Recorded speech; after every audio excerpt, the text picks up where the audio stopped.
나는 괜찮다. 당신도 괜찮다. 양육 방식 외에 성장 환경과 배경 또한 우리의 자존감을 많이 좌우한다. 이런 요소를 가리켜 나는 생애사적 자긍심이라고 부른다. 물론 여기에는 자존감의 전반적 영역보다는 특정 영역이 결부되는 일이 많다.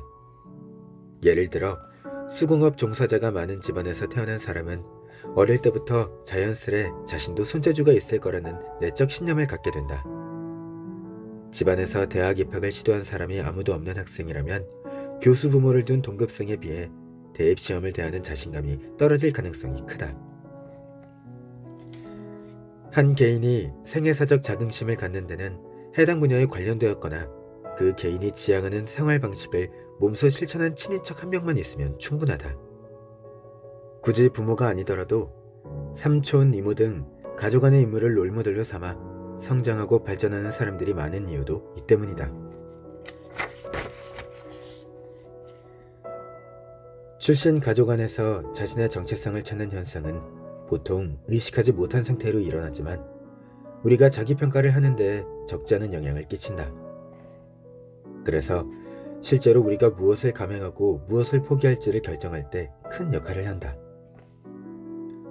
우리가 스스로의 자존감을 분석하다 보면 어디서 어떤 영향을 받았는지 종종 드러난다. 무엇인가를 감행할 용기가 클수록 사람은 더 많이, 더 잘 배운다. 그럴 때는 아무리 자기의심이 강해도 학습에 대한 의욕을 방해하지 못하기 때문이다. 가족 중에 아무도 음악적 재능을 보인 적이 없다면 나 역시 악기 연주를 기꺼이 배울 가능성은 낮아진다. 음악적 재능에 대한 자기 신뢰를 키우고 강화해줄 만한 본보기가 전혀 없기 때문이다. 부모들도 자신이 입증하지 못한 재능을 굳이 아이에게 장려하는 일은 별로 없다. 자신부터가 그 재능을 개발해보겠다는 상상을 해본 적이 없고 다른 한편으로는 얘한테 그런 소질이 있겠어? 라고 단정해버리기 때문이다. 자신이 선택한 진로가 출신 환경에서 전혀 참고할 만한 본보기가 없는 분야라면 훨씬 부지런히 성공 경험을 쌓아야 한다. 그래야만 가까이에 참고 대상이 없더라도 자기 재능을 믿고 자신감을 확보할 수 있다. 자존감을 구멍내는 원인은 제법 많다. 지금쯤이면 어린 시절 주 양육자의 양육 방식만 자존감 형성에 영향을 끼치는 것인지 가족과는 무관한 다른 원인은 없는지 궁금해질 것이다. 물론 수없이 많은 다른 요인들도 자존감에 영향을 끼친다. 주변 사람들, 유전적 형질, 교사, 외부 환경 등 그야말로 각양각색이다. 그럼에도 부모가 가장 본질적인 부분을 차지한다는 사실은 변함이 없다. 예를 들어 학교에서 놀림과 괴롭힘을 당하는 아이가 있다고 해보자. 이때 부모가 충분히 이해하고 지지해주는 것과 배려도 소통도 하지 않는 것에는 큰 차이가 있다. 이 경우 자존감에 부정적인 영향을 준 것은 부모가 아닌 또래 집단이지만 부모의 충분한 수용과 배려가 이 영향력을 한층 약화할 수 있다.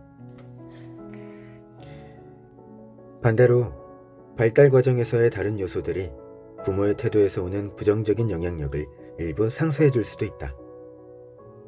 가장 흔한 사례를 꼽자면 할 일 많고 지친 엄마 아빠 대신 할머니가 아이에게 필요한 따스한 손길과 사랑을 흠뻑 쏟아주는 경우다.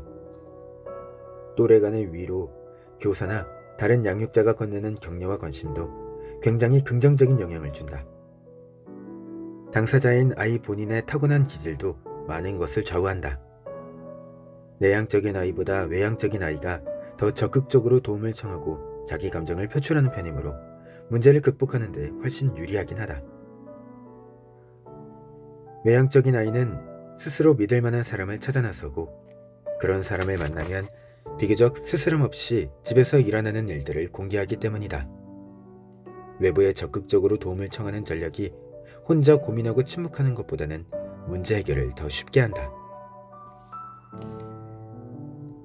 좋은 부모란 한 사람이 평생 간직할 수 있는 보호막이자 방탄복 같은 것이다. 아이를 힘들게 하는 부모란 평생 짊어져야 할 짐이요 돌덩이다. 이 짐을 내려놓기 위해서는 부모와의 관계를 정면으로 대면하고 치밀하게 교정해야 한다.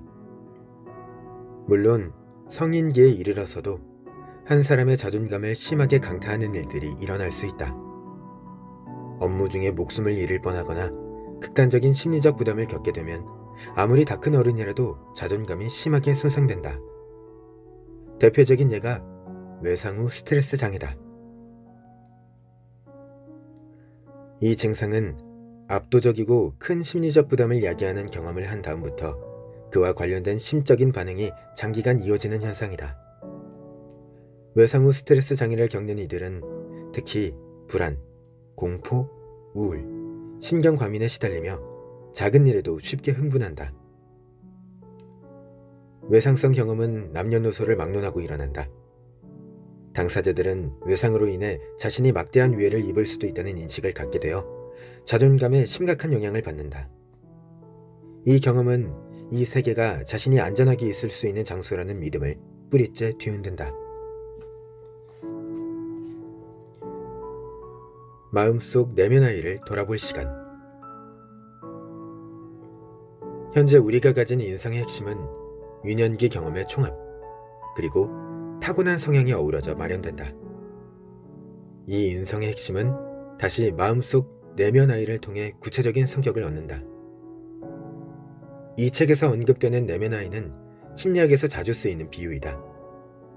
이 개념을 가장 쉽게 이해하려면 정말 어린아이를 상상하면 된다. 사람마다 자기 마음속 내면 아이가 몇 살인지 구체적으로 느낄 수 있다. 내면 아이는 자존감의 한 형태이며 한 사람의 인생을 시종일관 동반하는 기본적인 감정선이다. 이 감정선을 기준으로 우리는 때로는 위로, 때로는 아래로 감정이 변화하는 것을 경험한다. 예컨대 나의 내면 아이는 4살짜리로 제법 활발하고 의욕이 넘쳐나며 늘 즐겁다. 이 아이는 구체적으로 슬퍼할 일이 있을 때에만 슬픔을 느낀다. 자신을 신뢰하며 타인도 기꺼이 믿는다. 반면 이 아이에게는 혼자 있기 싫고 자기나 사랑하는 누군가가 죽을지도 모른다는 두려움도 있다. 내가 기본적으로 밝고 낙천적인 기분을 유지하는 것도 바로 이 행복한 어린 시절과 타고난 외향성에 기인한다.